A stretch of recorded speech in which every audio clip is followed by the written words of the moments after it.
Ama Fransa'da zaten sokak bir siyasi katılım enstrümanı.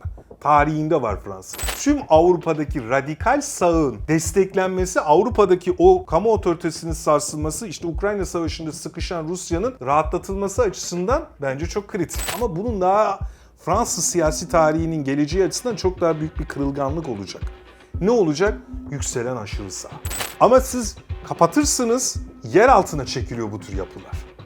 Mesela NSU davası bunun en tipik örneklerinden bir tanesi. Yeraltı örgütlenmesi o zaman daha da tehlikeli bir vaziyete gelir. Yani şimdi kamu otoritesinin sarsılması, yağmanın başlaması, devlet dairelerinin basılması, arabaların yakılması. Ne yapacak polis? Arkadaşlar içeriye gene kısa bir ara veriyorum. Lütfen gazeteye abone olun. Burak Hocam hoş geldiniz. Merhaba Nazif. Burak Hocam, Fransa kelimenin tam anlamıyla karıştı ve günlerdir tırmanarak devam eden şiddet, sokak olayları asla dinmiyor. Ben size şunu sorarak başlamak istiyorum. Fransa'da ne oluyor?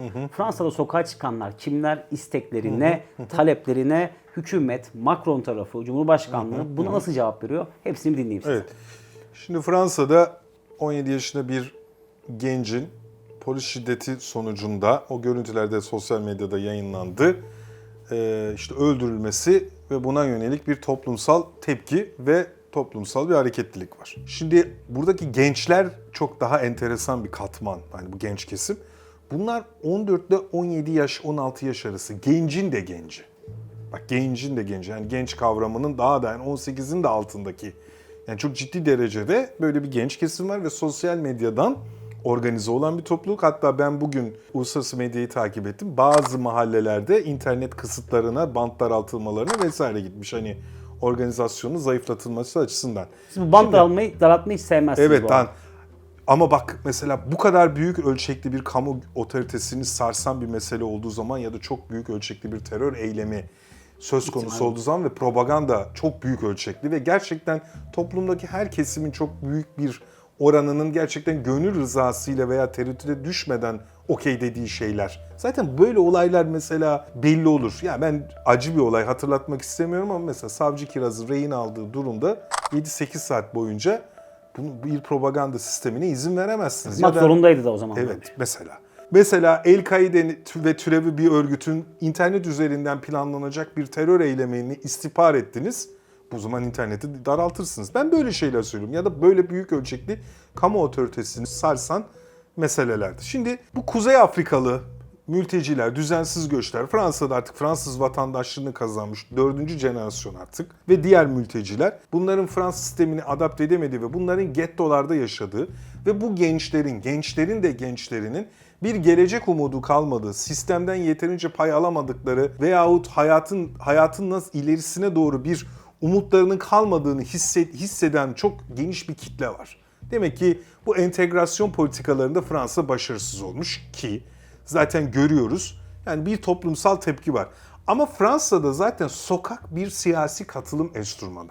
Tarihinde var Fransa'nın. 1789 Fransız ihtilalinden 1968 kuşağının olaylarına, 2018'de sarı yeleklilerden, işte daha 3-4 ay öncesine kadar 62'den 64'e çıkartılan emeklilik yasasına, hatta daha da ileri bizliği de ilgilendiren bir mesele, bir Fransız aşırı sağcı birinin bir PKK'lı terör örgütü mensubunu öldürmesiyle PKK'ların da 3-4 gün boyunca Paris'i yakıp yıktığını görüyoruz. Yani sokakta bir hareketlilik Fransız kültürü, siyasi kültüründe var.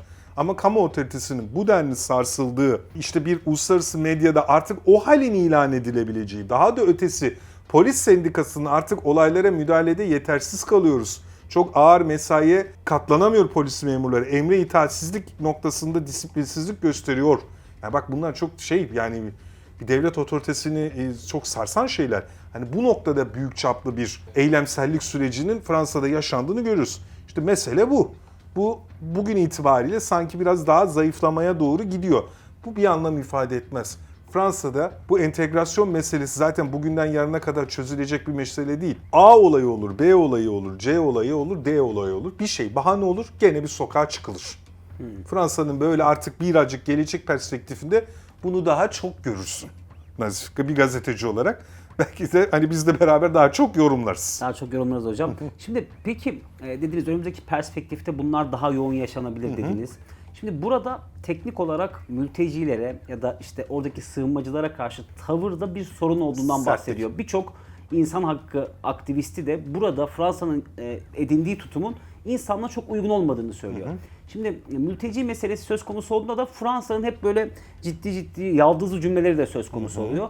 Ya bu artık son yaşananlar Fransa'nın bu konuda net bir şekilde çuvalladığını gösteriyor mu hocam? Bu bütün ülkeler için geçerli. Eğer siz mültecileri sisteme entegre edemezsiniz ve onların gettolaşmalarına izin verirseniz şehirlerde toplumsal güvenliğinizle ilgili sorun yaşarsınız. Bak Fransa bunu yaşıyor. Ama mesela neden İngiltere'de yok? Mesela bana şu söylemi söylüyorlar. Fransa işte sömürgelerdeki günahlarının cezasını çekiyor. İngilizler niye çekmiyor o zaman? İngilizler yani sömürgecilik tarihi Fransızlardan daha kanlı ve daha acımasız. Hollandalılarınki, o küçücük ülkeninki daha da acımasız. Değil mi? O zaman demek ki sorunları çözmek gerekiyor. Yani İngiltere'de de tabii ki olaylar oluyor da bu kadar büyük. İşte sisteme entegre etmeniz lazım. Sisteme entegre etmeniz lazım ve gettolaşmalara izin vermemeniz lazım. Bu örnek olması lazım. Bunu yapamazsanız toplumsal güvenliğiniz açısından sorun yaşarsınız. Fransa'nın yaşadığı sorun bu. Bu sirayet ediyor, kısmen Belçika'nın da yaşadığı sorun bu. Avrupa'ya yayılacak gibi bir Evet söylem de ama var. mesela niye Almanya'da yok? Mesela değil mi? Yok. Sistem işte bak bunlar tabii var yani var olaylar ama Bu böyle kadar büyük ölçekli. bir şehri yakıp yıkacak kadar değil. İşte bu ders olması lazım. Evet. Bunun ders olması lazım. Şimdi ne oluyor? Şiddet, polis şiddeti diyorsun. Şimdi aslında şöyle bir şiddet sarmalı yaratırsa mülteci yani bu gruplar karşında da sana bir tepki, bir karşı şiddet işte. Karşı şiddet yaratır işte. Polislerin yarattığı şiddeti de bu noktada görebilirsin. Ama bunun daha Fransız siyasi tarihinin geleceği açısından çok daha büyük bir kırılganlık olacak. Ne olacak? Yükselen aşırı sağ.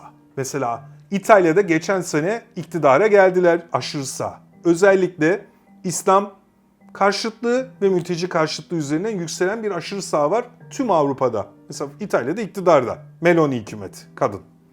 Fransa'da da bugün seçim olsa Marine Le Pen'in aşırı sağcı Macron'a karşı 55-48 seçimi kazanabileceği iddia ediliyor. Bir sene sonra Fransa'da seçimler var. Yükselen aşırı sağ var. Yani siyaseten tepkisel bir marjinal, dediğim artık marjinal mi diyeyim? Daha siyasette daha küçük grupların biraz daha radikal. Bir daha radikal grupların popülist söylemlerle popülist söylemlerle iktidara doğru yükselmeye eğiliminde olduğu veyahut oy arttırdığı. Şimdi şiddeti doğuruyor. İşte Fransa'nın belki de aşırı sağ bir iktidarla ki Fransız tarihinde olmayan bir sene sonra karşılaşması durumunda Fransa'yı o zaman çok daha farklı bir ülke olarak görebilirsin. Ne açıdan? Toplumsal güvenlik açısından. Şimdi mesela siz yani baskıyla çözüm üretmeye çalışırsanız tamam bu bir yöntem. Ama nasıl olacak? Bu bir yöntem. Ya da herkesi sınır dışı etmek. Tamam bu da bir tercih mesele. Ama sürekli bir akım var. Atıyorsun geliyor. Çünkü sorun mesela bak buradaki gerçeklik bu. Popülist söylemden kastım bu. Siz bataklığı kurutmazsanız, sivrisinekleri öldürseniz veya atsanız bile sistemin dışına sorun çözülmüyor. Avrupa'nın meselesi bu. Ya da göçmen meselesindeki sorun bu. Refahı paylaşmak istemiyor. Bunlar bize gelmesin de kime giderlerse gitsinler. Bazı ülkeleri göçmen hendeği yapalım, parasını verelim, orada burada dursunlar. Ya da şiddetle bu meseleleri çözelim ama çözülmez. Çözemiyorsun. Çözemezsiniz. Sizin Trump'ın Meksika'ya ördüğü duvar, yani bir limiti var bu duvarlarında. Milyonlarca insan duvarlara dayandığı zaman sorun var. Ama açık kapı politikası da değil asla. Belki de işte entegrasyon politikaları. Sisteminize entegrasyon politikaları. Bunlar çok büyük önem arz ediyor. Fransa'da bu yükselen aşırı sağın iktidara gelmesi halinde Fransa'yı sen o zaman daha farklı bir ülke olarak görürsün. Kamu otoritesinin sarsılması noktasında. Bunun bir diğer tehlikeli boyutu daha var. Aşırı sağın yükselişinin. Bu bireysel düzeyde şiddet yaratıyor şu anda aşırı sağ. Mesela Almanya'da Türklere yönelik şiddet eylemleri, NSU davası, Nasyonal Sosyalist Partisi, yeraltı Nazi Partisi. 8 tane Türk, 10 kişiyi öldürdüler. Allah rahmet eylesin vatandaşlarımıza. Ya da mesela Norveç'te Breivik meselesi. 70'e yakın öğrenciyi öldürdü ve Nazi selam veriyor mesela yargılama sırasında. Camiler kundaklanıyor. Bireysel şiddet yaratıyor mesela. Ama bunlar örgütlü bir hale de gelebilir. Aşırı sağ hareket. Aşırı sağ terör hareketi. Hristiyanlıktan ve Batı üstünlüğünden referans alan, daha aşırı sağcı, belki faşizan eğilimleri de olan Yükselen bir aşırı sağ. Aşırı sağı yasaklarsanız, mesela Avrupa'da bunu tartışıyorlar. Yasaklamayalım demeyelim. Sisteme şiddetle değiştirme ideolojisine sahip siyasi hareketleri anayasaya aykırı diye kapatabilirsiniz. Tamam. Ama siz kapatırsınız, yer altına çekiliyor bu tür yapılar. Mesela NSU davası bunun en tipik örneklerinden bir tanesi. Yeraltı örgütlenmesine o zaman daha da tehlikeli bir vaziyete geliyor. Çözümsüz bir hale gelebilir. Çözümsüz bir vaziyete geliyor. Yani popülist söylemlerle bu meselelere bakamazsınız. Bakabilirsiniz, bunların toplumsal karşılığı olur siyaseten. Ama sorunlar aslında çözülmez. Sorunlar aslında çözülmez. Halının altına süpürmek gibi bir noktaya geliyor. Ya da kamuoyunu tatmin edecek, mutlu edecek bazı radikal adımlar atarsınız ama sorun gene çözülmez. Burak Hocam, Macron açıklamaların bir tanesinde şöyle bir ifade kullandı. Yabancı hasım istihbarat servisleri de burayı kaşımaya çalışıyor gibi. Rusları kastediyoruz. Rusları kastediyor bence de. Onu nasıl değerlendiriyorsunuz? Böyle bir şey mümkün müdür? Yapar. Manipülasyon sosyal medyadan yapar Ruslar. Onun dışında sahada da varlıklarından bahsediyor aslında. Bence çok zor. O biraz çok iddialı. Çünkü savaşçı zaten O zaman birbirine- yakalasın. Ama sosyal medya manipülasyonu Rus istihbarat servisleri yapar. Çok sık yapar. Fransa ile Rusya'nın, bak, Wagner meselesi üzerinden, Wagner'in Afrika'daki hakimiyeti üzerinden, Wagner hangi bölgelerde Afrika'da hakim? Fransızların la nüfus mücadelesi, Fransa'nın etki alanı, eski etki alanında Çıkar çatışmaları çok fazla. çıkar. Yani işte Rus, yani bir şey var. Yani bir didişme var Afrika'da. Ama şimdi mesela tüm Avrupa'daki radikal sağın desteklenmesi, Avrupa'daki o kamu otoritesinin sarsılması, işte Ukrayna Savaşı'nda sıkışan Rusya'nın rahatlatılması açısından bence çok kritik. Yani bence Rus istihbarat servisleri tüm Fransa'daki ve tüm Avrupa'daki radikal aşırı sağ grupları ve siyasi hareketleri manipüle ediyor olabilir, destekliyor olabilir ya da çeşitli örtülü o istihbari operasyonlar planlıyor olabilir. Bu kendi çıkarı açısından Rusya için doğru bir tercihtir. Siz dediniz ya, madem öyle yakalasın.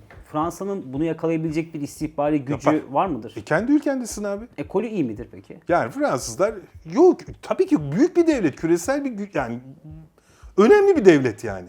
Küresel güç olduğu tartışılır da ama güçlü bir ekonomiye sahip, güçlü bir ülke. Güçlü bir devlet otoritesi var. Kamu otoritesi de sağlam ama sarsılıyor gerçi, ayrı mesele de. Yakalarsın, kendi yani senin evindesin. Doğru. Yani ben böyle söylemler, yani meseleleri dış güçlere havale etmek çok güzel bir yöntemdir. Sorumluluklardan kaçmak için. Siyasetçiler sıkıştıkları zaman meseleleri dış güçlere havale ederler. Tamam, evet, dış güçlerin şeyi olabilir, provokasyonu, ama o zaman kamuoyuna delilleriyle ispat etmen lazım. Ben öyle görürüm meseleyi. Peki Fransız emniyet güçlerinin şu andaki bu sertlikle bastırma yaklaşımı aslında bir başka çözüm bulamayacak ya da bu kıvraklığa, bu donanıma sahip bir teşkilat olmamasına mı bağlanabilir? Yani şimdi kamu otoritesinin sarsılması, yağmanın başlaması, devlet dairelerinin basılması, arabaların yakılması. Ne yapacak polis? Sert bir Şiddet şekilde yani baskılaması lazım. Allah korusun, Türkiye'de olduğunu düşünsene. Bizim ülkemizde oluyor böyle şeyler. Olmadı değil. Yani Doğu ve Güneydoğu'da oldu işte yani mesela. Kamu otoritesini kaybetmeye yönelik toplumsal bir kalkışma olduğu zaman emniyet unsurları da, polis unsurları da kanunun verdiği yetkiye dayanarak yani kontrollü bir şiddet uygulama hakkına sahip, kanuni bir yetkisi var. İnsanları öldürür demiyorum yani. Ben onu kastetmiyorum yani. Anlaşılması lazım yani. Hocam teşekkür ederim. Rica ederim. Gayet Nazif. aydınlatıcı oldu. Bundan sonraki süreçte Fransa'nın daha fazla sokak olaylarıyla gündeme Konuşuruz. gelebileceğini, bizimle konuşacağımızı Konuşuruz. öngörüyorsunuz. Eklemek istediğiniz bir şey var mı Çok başkan? sağ ol. Teşekkür ederim hocam. Ama Fransa'da zaten sokak bir siyasi katılım enstrümanı. Tarihinde var Fransa. Eğer siz mültecileri sisteme entegre edemezsiniz ve onların gettolaşmalarına izin verirseniz şehirlerde toplumsal güvenliğinizle ilgili sorun yaşarsınız.